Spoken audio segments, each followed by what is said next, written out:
Welcome to Freight Nation, a trucking podcast where we explore the fascinating world of trucking and freight management. We dive deep into the freight industry and uncover why the trucking industry is more crucial to our country now than ever before. Stay tuned to uncover the driving forces behind successful trucking businesses and hear from the hard-working truckers and leaders who keep the world moving. Let's hit the road. Well, all right, Freight Nation.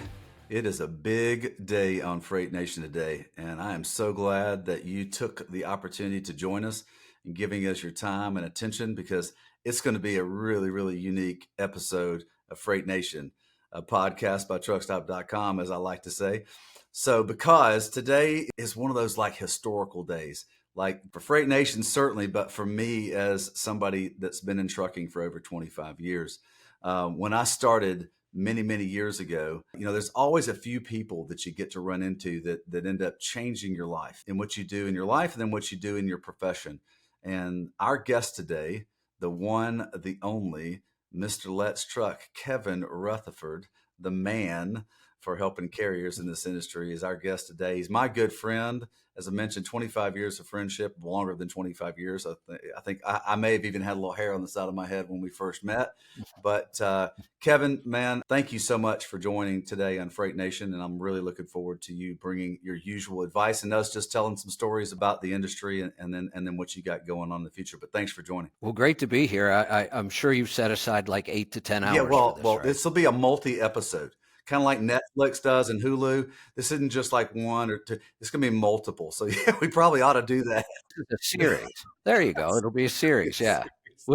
We'll even have seasons. You know what's funny is while rewatching Suits, my wife, who didn't want to watch it, she wants to watch it now. So she kind of likes the rhetoric between all the lawyers. So, but yeah, absolutely. You and I could definitely do a series on the different things in which we've been had the honor and the opportunity to be a part of in trucking. But you know what? Before we kick it off, Freight Nation, if you're watching this, you'll get the visual. If you're not watching this, I'll just tell you what's going on once I do it. So let me just tell you how close I am with LetsTruck and Kevin Rutherford. So, Freight Nation, when I'm usually on, I've always got something from Truckstop because I'm super proud of Truckstop. I'm proud of what we do in the market. One of the other relationships I got to start was in 1999 as well. The same year I had started the relationship with Kevin was with Scott Mosgrip, who started Truckstop.com. Well, let me just show you how close I am with Kevin, because I'm always wearing this logo. Well, I have a special shirt that I'm going to wear just for this episode right there. Yeah. So I have a very exclusive shirt given to me by the man himself, by Mr. Kevin Rutherford, that has LetsTruck. For those of you just listening, it has LetsTruck on the apparel. It is a cool, absolutely cool work shirt that has a great LetsTruck logo on the back of it. And it's got, I think it has Kevin's LetsTruck.com. It's got his signature and everything on it. So I feel honored. I keep this in my closet. I have 2 of them, believe it or not. And so that just shows you how much I appreciate the friendship that I have with Kevin, that I'm proud and honored to wear his logo of his company and his passion for this marketplace. So what do you think, Kev? What do you think? How do I look?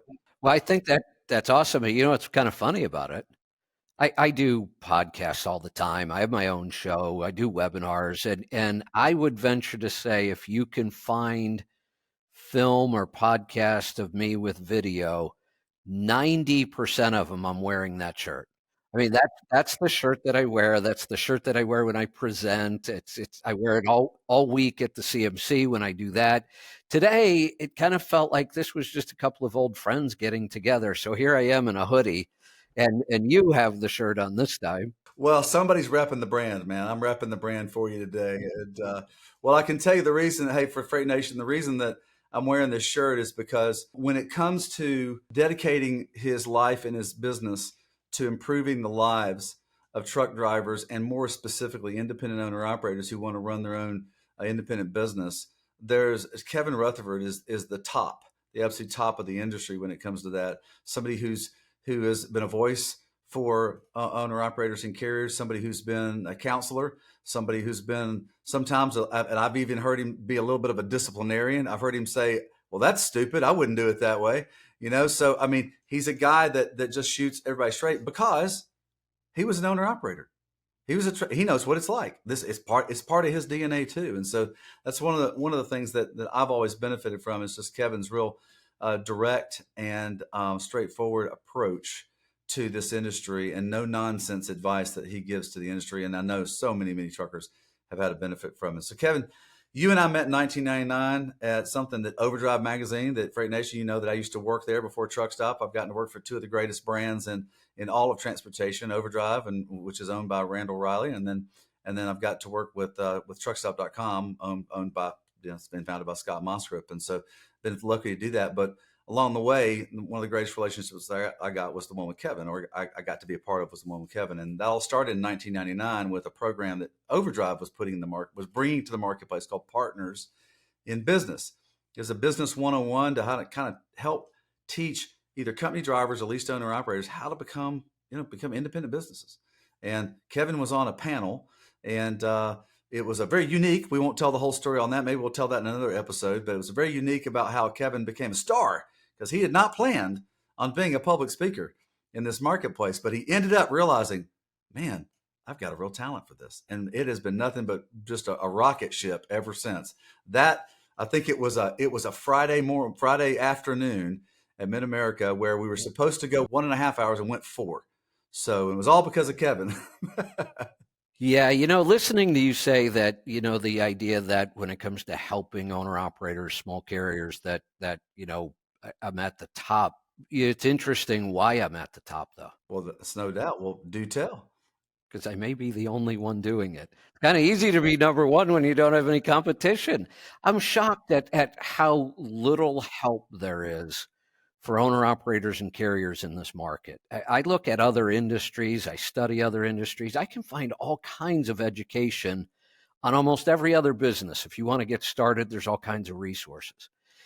I don't know if it's just the idea that truck drivers are so independent that they're hard to reach. For one thing, it's hard to find these guys. In the industry that's kind of a thing. Companies that want to market to those single truck owner operators have a tough time reaching them and getting to them. And when you get to them about advice and start talking about how they should run their business, they don't always take well to that. So it's a really unique group, and there isn't a lot of help. So I've had the advantage of not really having a whole lot of competition at this. But I think the other thing, the reason it worked for me was what you said.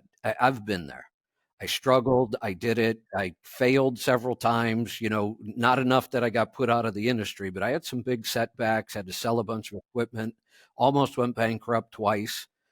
It was a struggle. And then I realized that everything I learned during those struggles, I could help somebody else with.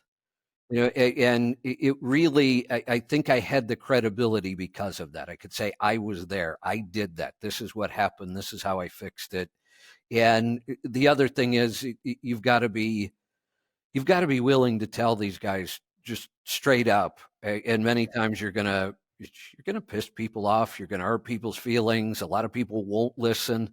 It seems to me like people either love my show and my content when they hear it, or they hate it and they just go away. There doesn't seem to be a whole lot in between. Well, I think the trucker sort of personality and DNA in between, they're black and white on so many different issues, that and they're for it or against it, and usually really quick. And I'll tell you, the thing that was to me in watching Kevin in the 25 years we've been friends, I mean, from that Friday morning at Mid America in 1999 to where he is today, he was a regular contributor to Overdrive, Over the Road magazine, Driving Force, Big Rig Owner, Pro Truck. Obviously, he was part of Partners in Business for the longest time. And also, became a radio personality and ended up being the top personality on Sirius XM for a long time. Everything moves forward. All programs and platforms, and you run your business and you're always moving forward.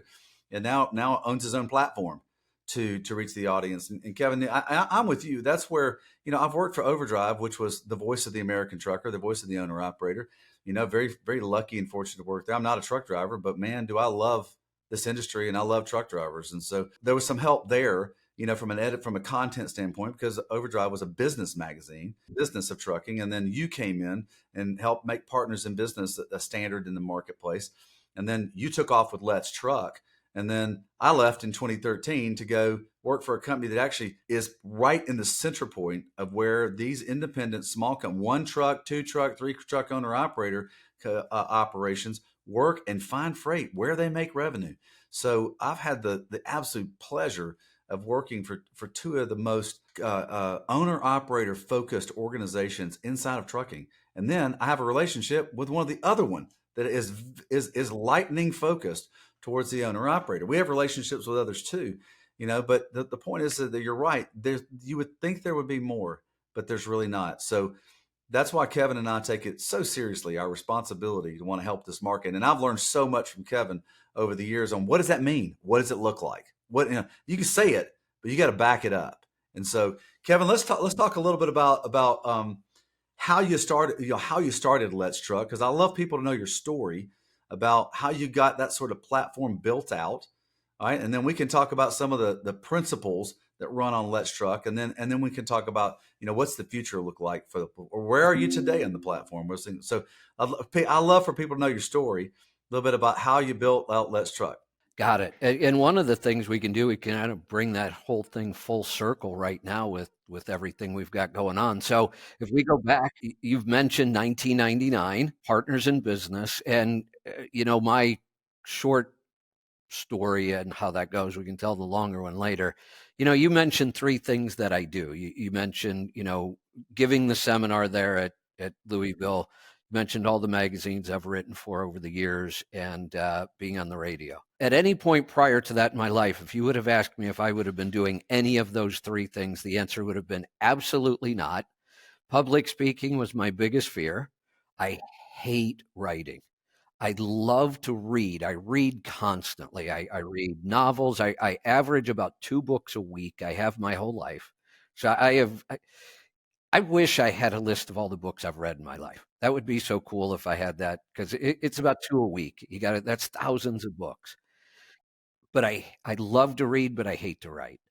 I used to think with all this reading, I should write a novel someday because you would think I'd be good at it. But I'm not, and I hate to write. So, and then as far as the radio goes, I couldn't imagine at one point me ever being on the radio. Like, why? So it's odd that is kind of what I do now.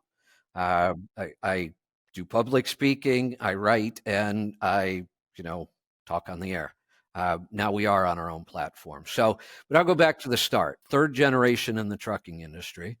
My grandfather was an owner operator, leased to a moving company when there were no highways, there were no truck stops. The seat in the truck was a wooden bench. That's how far back we're going. Yeah, and you measured a trip from the East Coast to the West Coast in weeks, not hours. Those were trips that took weeks.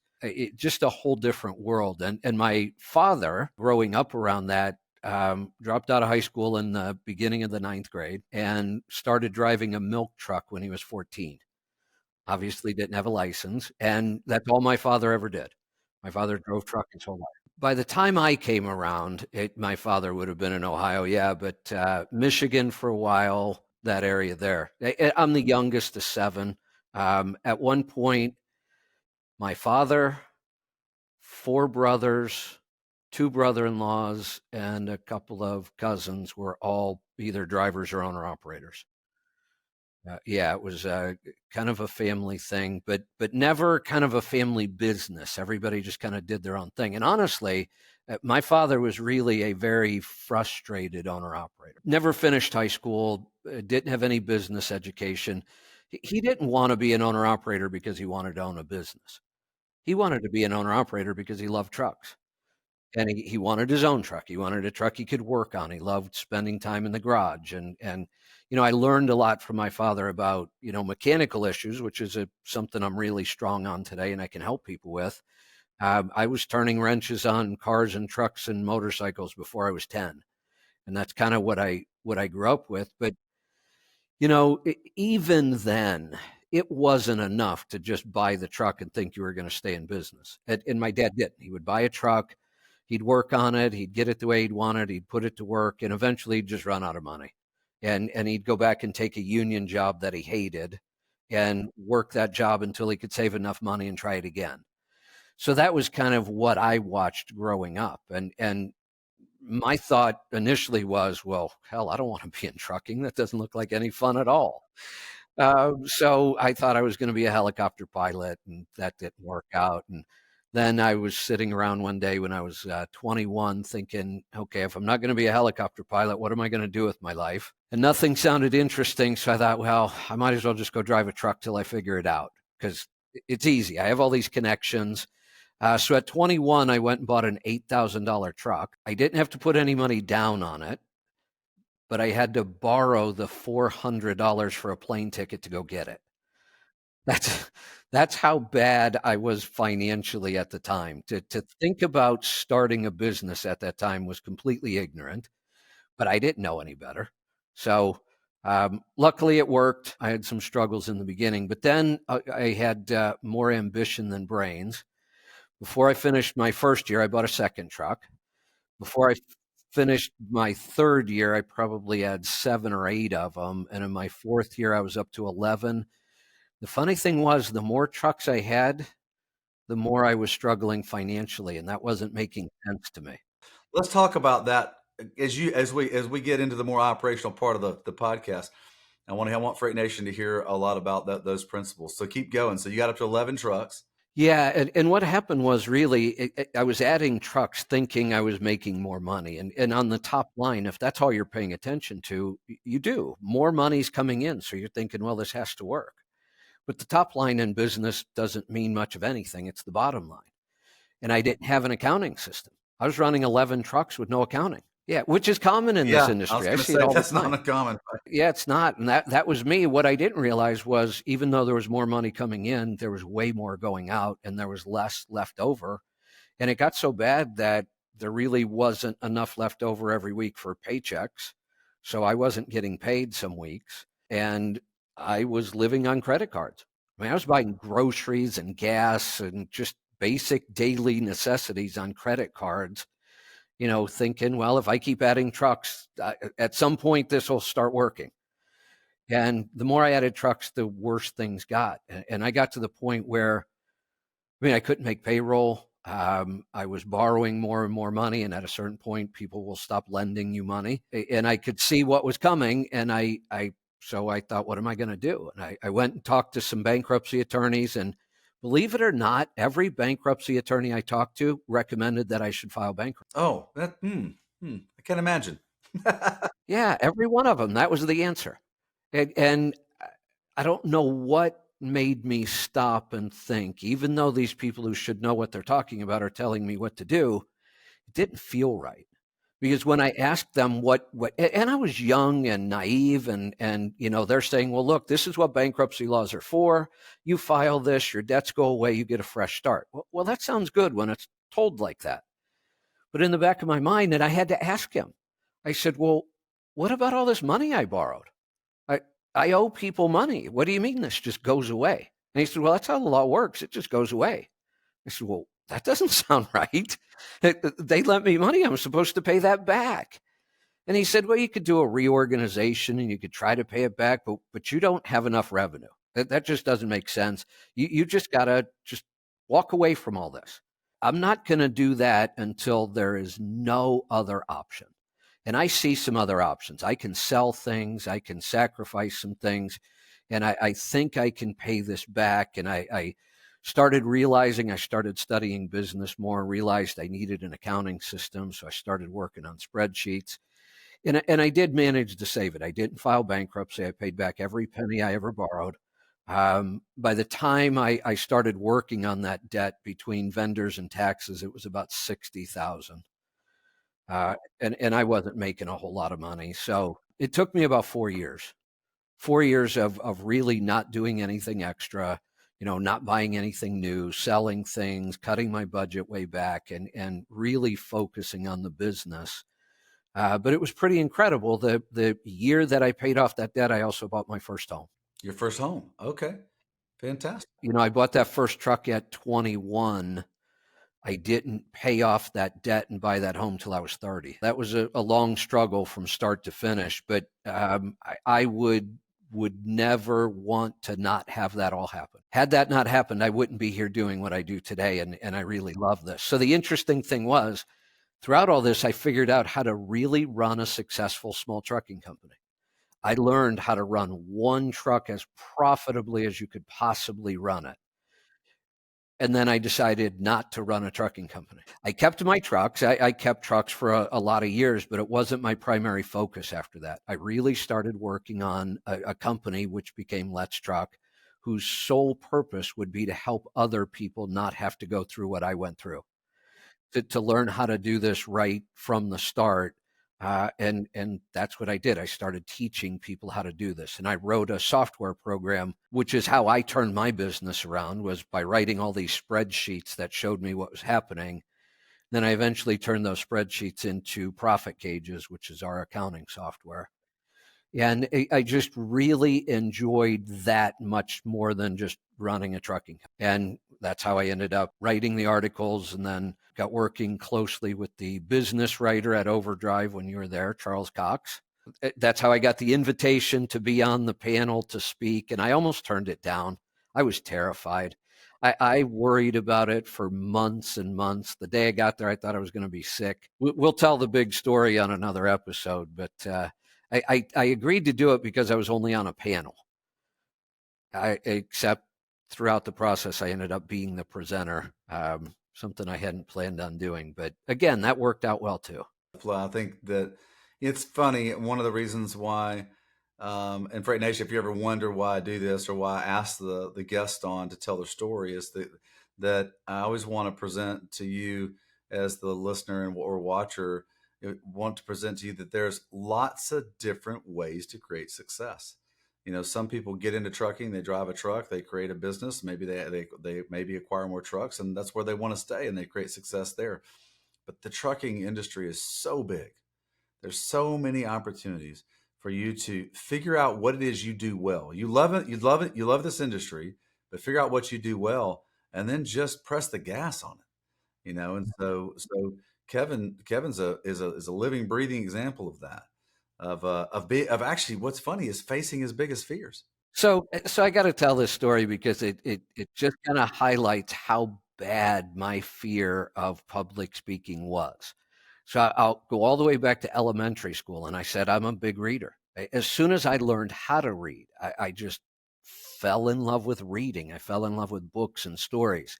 So the first time the homework assignment was a book report, I was so excited. I'm like, well, this is perfect. Yeah, I read all the time. Everybody else says, oh, I can't believe I have to read a whole book and write something about it. I'm like, well, I read 2 books every week. This is easy. Until they told me I was going to have to get up front of the class and talk about it. Oh, then I thought, wait a minute. I didn't sign up for this. This is not an exaggeration. Every time that happened, I would do the book report. I would put all kinds of effort into it. It'd be an awesome book report.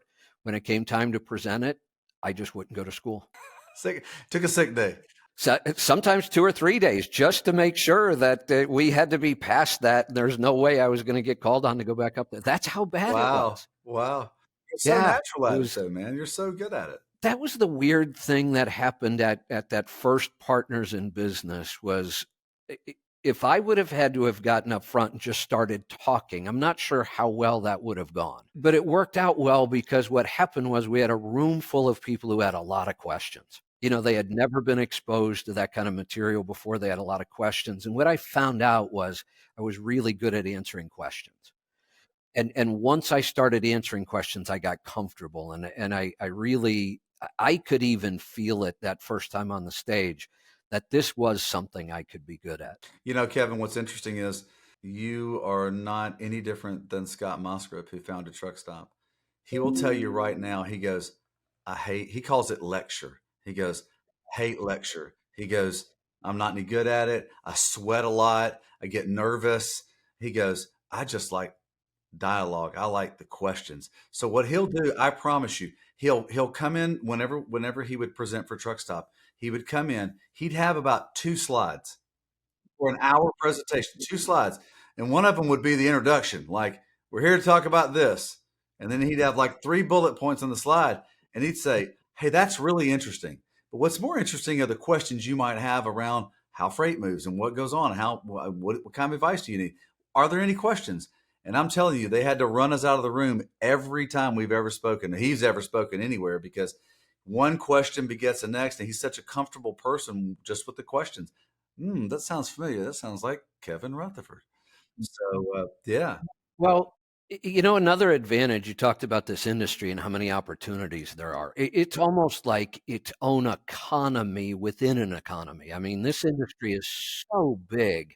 There's so many players, there's so many pieces of it that my biggest challenge, whether I'm doing a webinar or the radio show or a seminar, is what do I focus on? Even if we only focus on the one truck owner operator world, think about all the different segments, all the ways they could set that business up, all the issues that are important to them, whether it's maintenance or fuel mileage or taxes or working with brokers or freight rates. There's so much in this industry to know that my biggest challenge is I'll get invited to do a 4-hour presentation. And most people would freak out. Oh my God, 4 hours. What am I going to talk about for 4 hours? I look at that and go, can you give me more? Just 4 hours? I don't know what I'm going to talk about in 4 hours. So questions are powerful because I can talk about kind of big picture and then tell people, ask me what you need to know. And then I can focus on that. Otherwise, I might be standing up here for 4 hours and not ever get to what's really important to you because there's so much stuff. So by allowing the audience to ask a lot of questions, it helps you focus on what they really want to hear at that moment. that's sage advice. I'm speaking at a national association in a few weeks, and it's an association that deals with the asphalt industry.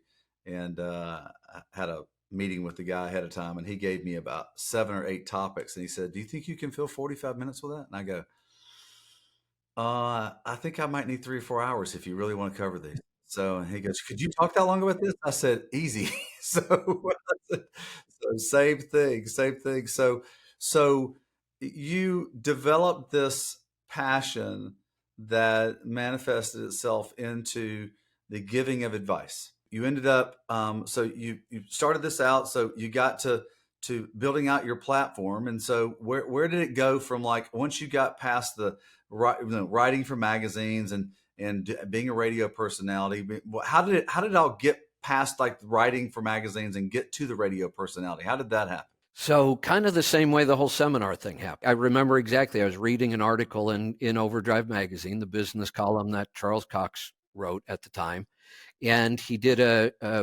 kind of a tax time article, and there was a mistake in the article about per diem. It wasn't like an opinion mistake; it was a factual mistake. And you know, Overdrive's a great magazine, always has been. Top. I respect it tremendously. It's been a big force in the industry, and I wanted to just help him out to get that article right. So I remember sending Charles an email saying, "Hey, you missed a point on this, or you got a number wrong." And he called me, and I'm not exaggerating. I bet Charles and I talked for 3 to 4 hours on that first phone call. And when we got done, he said, "Can I make you my number one source?" He said, "Can I just call you every month when I'm writing my column and run it by you?" And I said, "Sure, I'd love that." And Charles was the one that invited me to be on that panel. So that was what kind of got me into the seminar world. And then I got a call from Dave Nemo out of the blue. And I knew who Dave Nemo was. You couldn't be a truck driver and not know him. He'd been on the radio forever. And he said, "Hey, I was reading your business column," because I wrote a business column for another magazine. And it was a series I was doing about buying your first truck. And he said, "I would love to have you come on the air and talk about that article." And I said, "Sure." So I called in and I started talking about the article. And he said, he stopped me. We were about 10 or 15 minutes in, and he stopped me and he said, "You know," he said, "I've been on the radio a long time." And he said, "Our phones are exploding right now." He said, "We've never seen anything quite like this." He said, "People want to talk to you." It was supposed to just be an interview kind of thing with, you know, like you and I are doing, but we were on live radio at the time. He hadn't planned on going to calls. And he said, people are like sending us text messages and the phones are ringing and they want to talk to you.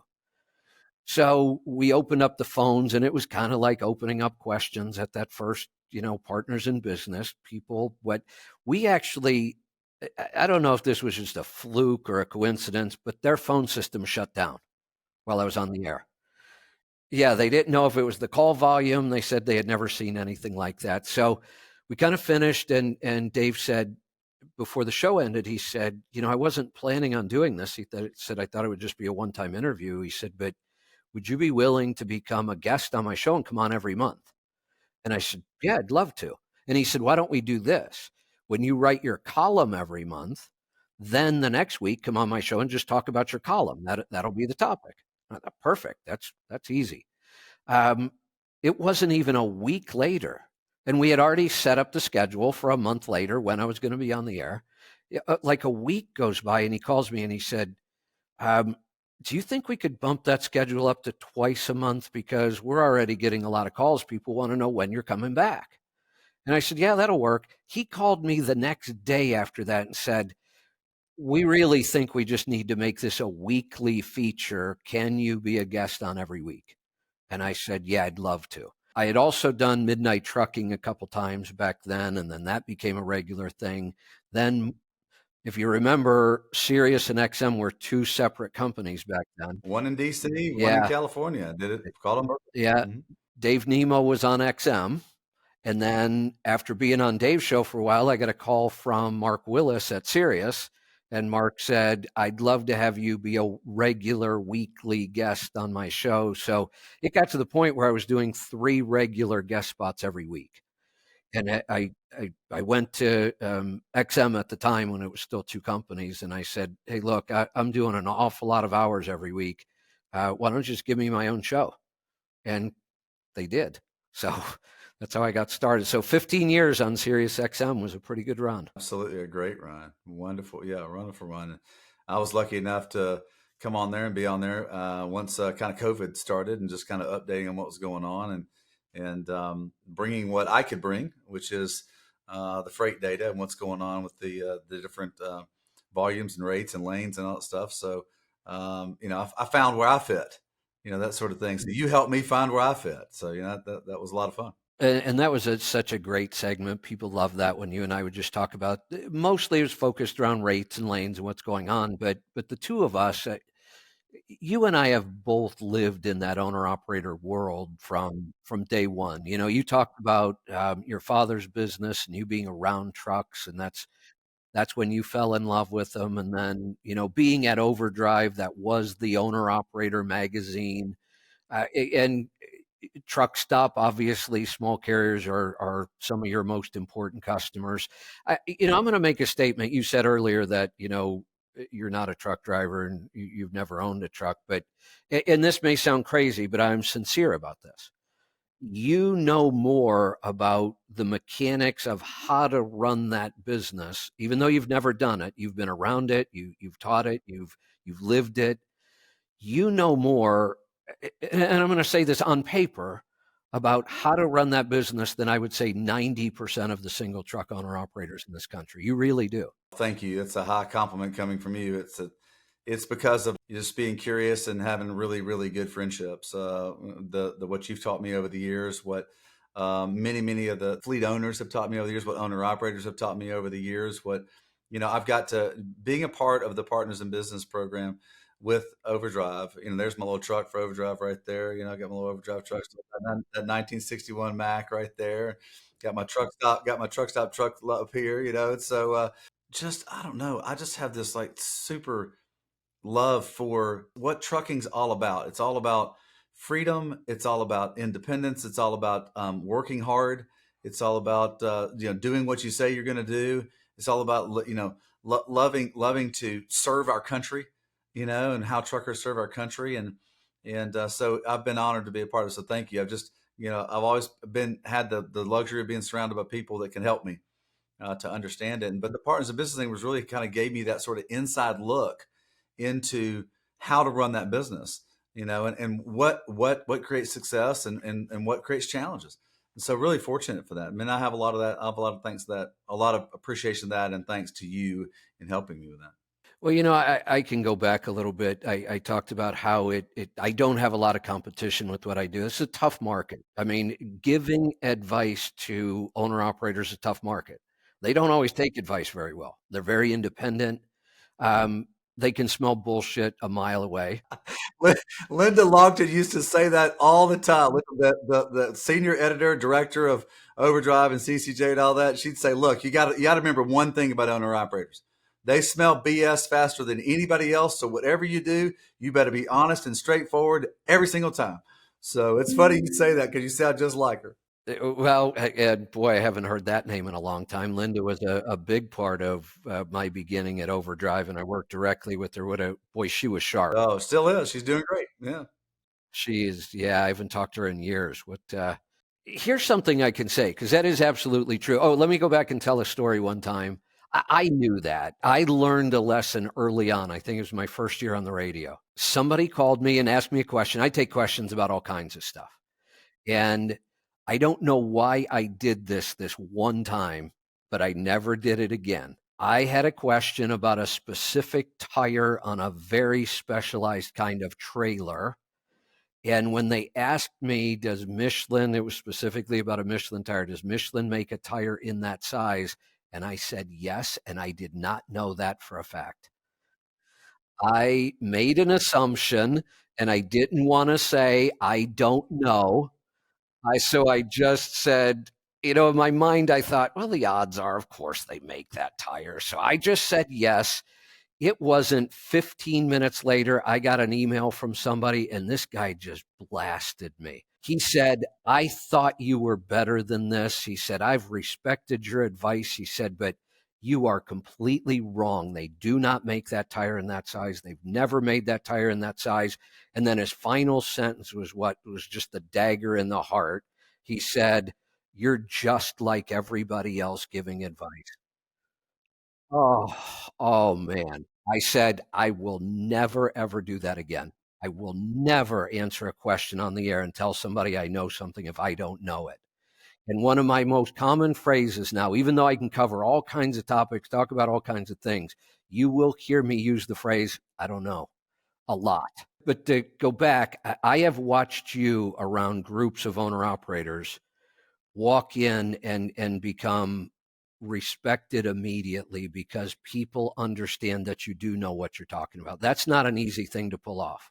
I appreciate that. I don't know. God gives you opportunity in your life to really help people, and if your focus is on helping people, that go do it as much as you can. And God's given me this industry to be a part of, and it's been great for myself, for my family, for my friendships, and to know that I get to get up every day and help people achieve their goals and their hopes and their dreams about running and owning and running their own businesses. And the business that I work for is beneficial to them, creating revenue and success in it, and that if we don't do our job really really well, we actually hurt their business. And so um it's what drives me every day. I don't get out of bed and go to work. I just get out of bed and help my friends, and I know you feel the same way. It's just like helping your friends, right? And the same thing. And I think that approach, I hope that approach is always taken as genuine as I mean it, which is really truly to help. And that's why I'm so thankful that we're partnered with Let's Truck, that not just Truckstop is partnered with Let's Truck, but that I'm partnered with Kevin Rutherford, because the meaningful things that we can do together to help owner operators get to enjoy what they truly love to do even more is something that drives me every day. What I've watched over the years, there's a lot to learn about this business. I teach a lot of stuff. Just an incredible amount of material, and I've worked at learning it. But for me, it was easier because I was living. I had a huge motivation to learn how to do this right because I was doing this. This was my primary source of income for a lot of years, were my trucks. What I think is just incredibly impressive is you've learned this because you wanted to serve your customers and your friends better. And it's a lot harder to learn something when you don't have that motivation to learn it. You weren't learning this so you could run your business better. You learned this simply to serve the people you were serving. Well, thank you. Oh, a lot of friends that owe that to my dad. My dad was that way. He just said, he always he'd call me Lewis. He'd say, Lewis, that's my middle name, by the way. He'd say, Lewis, he'd say, just go find somebody to serve, man. If you serve and help Hey, I people, have an you know, idea. yeah, what's that? I just got to say this before I forget it. Maybe we should do a show or a segment that we call the Lewis and Clyde Show. I'm assuming you're Clyde. I'm Clyde. That'd be great. That would be great. So we'll talk a little bit about what we've got happening in March at Mid America that is the sort of resurrection of something and also the recreation of something new. So I want to let you bring it, you announce it, because it is something that is so, we're going to have so much fun with this. So go ahead and bring it out. I'll try to say this as quick as I can, and we'll talk about it more next time. So going back to that first seminar, you and I were there. I mean, that was the start of our friendship, and that program really became your responsibility. I mean, you were my primary contact on Partners in Business for years and years. We worked together on that program. You know, I immediately, when I realized how much I enjoyed doing that, once I kind of settled in and got comfortable, I love being up on stage now. I mean, I still get nervous. I still worry about, but boy, once I'm up there, I love it. I remember reading a book called Guerrilla Marketing. I'm pretty sure that was the book. I read so many books, but I'm pretty sure that was the book where I got this idea. In guerrilla marketing, they told this story of a guy who he owned a little carpet cleaning business, and he was struggling, and it was a lot like I was struggling with my trucks in the beginning. And he really focused on, how do I do this better? How do I succeed? And he got so good at it that he started a seminar program, a business seminar program for people who wanted to, have small carpet cleaning companies, or already did and were struggling. The ticket to go to that event was $10,000. I remember reading that thinking, you've got to be kidding me. But the idea of this really comprehensive program about running a business, that's where that idea came from. I created the CMC, Certified Master Contractor, because I really focused on guys who owned one truck but leased them to carriers. That was kind of my sweet spot in my market. Over the years, because that was a long time ago, we did the first CMC in 2005. We did our last CMC in 2018. And by that time, it had become a 5-day program, 5 days and 5 nights. I mean, we didn't quit. And we had 400 people in the room. It was we had probably 14 speakers, I think. Became a really big program. In fact, it became too big. And we had to kind of rethink it. It had grown so much over the years. So while I was rethinking it, I got a call from Toby Young at the Mid America Truck Show, and he said, "We're rethinking our truck show." And I said, "Well, that's interesting. I'm rethinking my seminar." And he said, "Well, I'd like to know if you would be the owner operator small fleet education at Matt's going forward and make it an official part of Matt's." And I said, "Yes, I'd love to." And obviously, you are a part of that. Truckstop is a huge part of it. You're our partner in this. So this year, we could count the days now. We're getting close.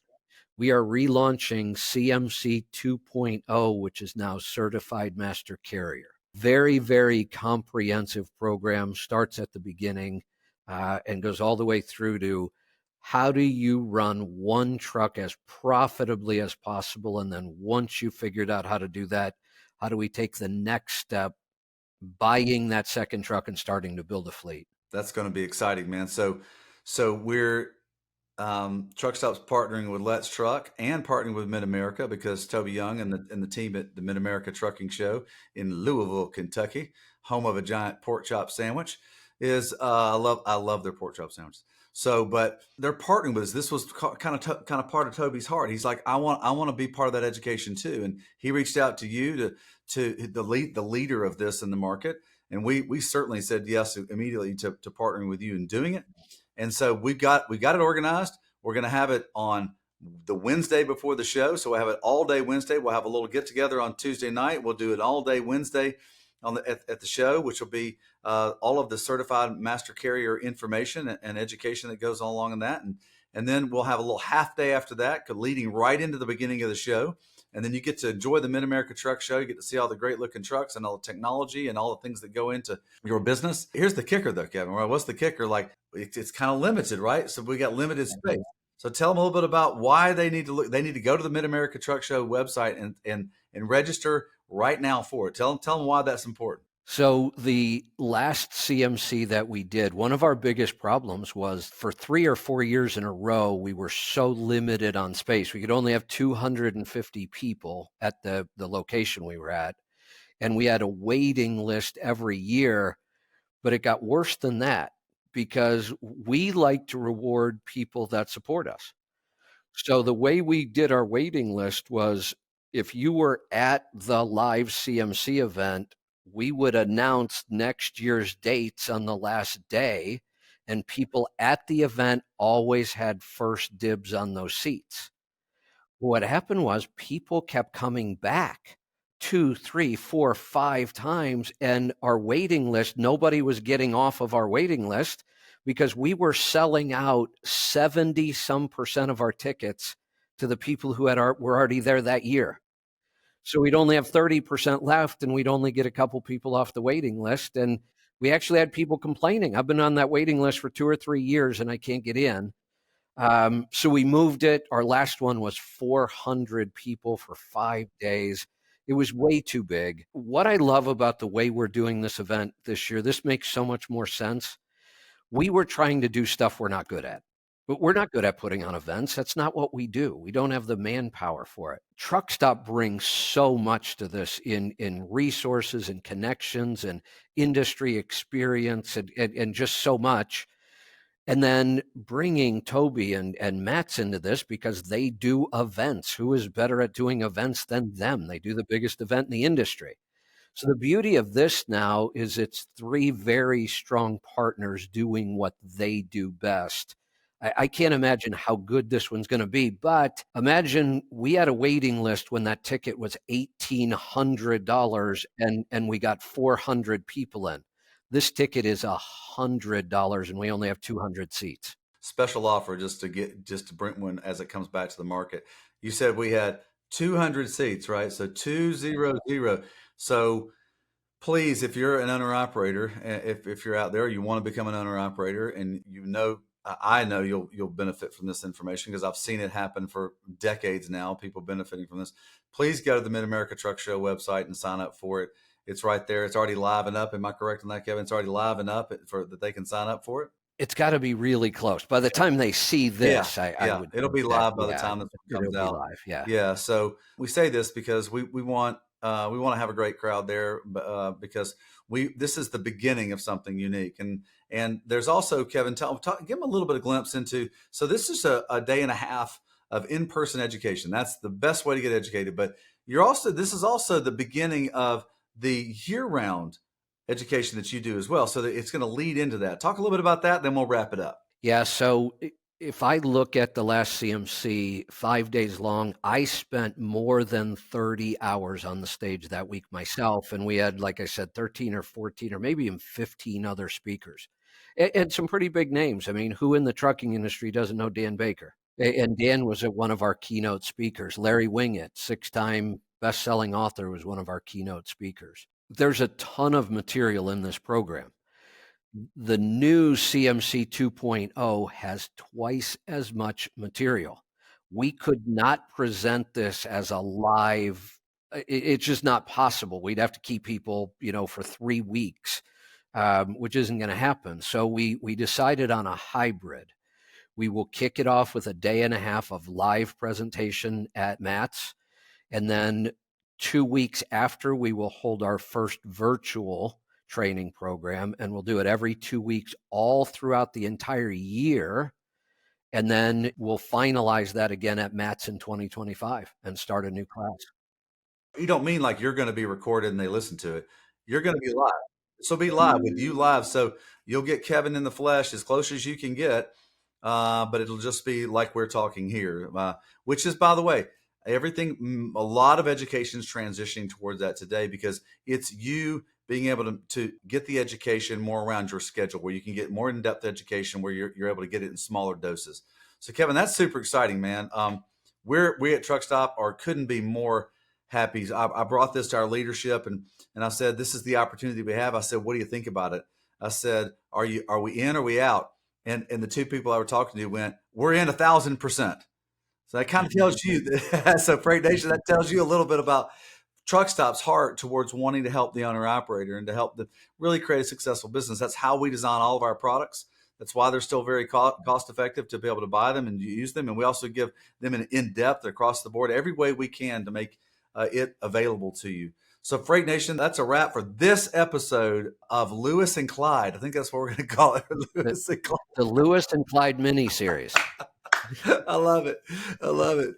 But what a joy. As you can tell, Kevin and I have a real friendship with each other. And there's nothing more valuable than friendships in this world. And so we hope that you saw that today, but you also saw that we really are unified in wanting to help create great opportunities for owner operators and truck drivers to enjoy what they love to do, which is to drive the truck, man. At the end of the day, Freight Nation, what a fun episode for me, just to spend time with one of my dearest friends in my life, but also somebody who actually inspires me to want to help this industry continue to grow. So Freight Nation, look for, this is episode 1. We'll probably do episode 2, 3, 4, and 5, or who knows? We'll probably just keep going on as Kevin and I usually do. But as we always like to say at the end, don't forget to work hard, be kind, and stay humble. Thanks a lot for listening and watching, Freight Nation. We'll catch you next time. On behalf of the Truckstop team, thanks for listening to this episode of Freight Nation. To find out more about the show, head to truckstop.com/podcast. If you enjoyed this episode, make sure you hit subscribe so you don't miss any future episodes. Until then, keep on trucking and exploring the open roads with Freight Nation, a trucking podcast.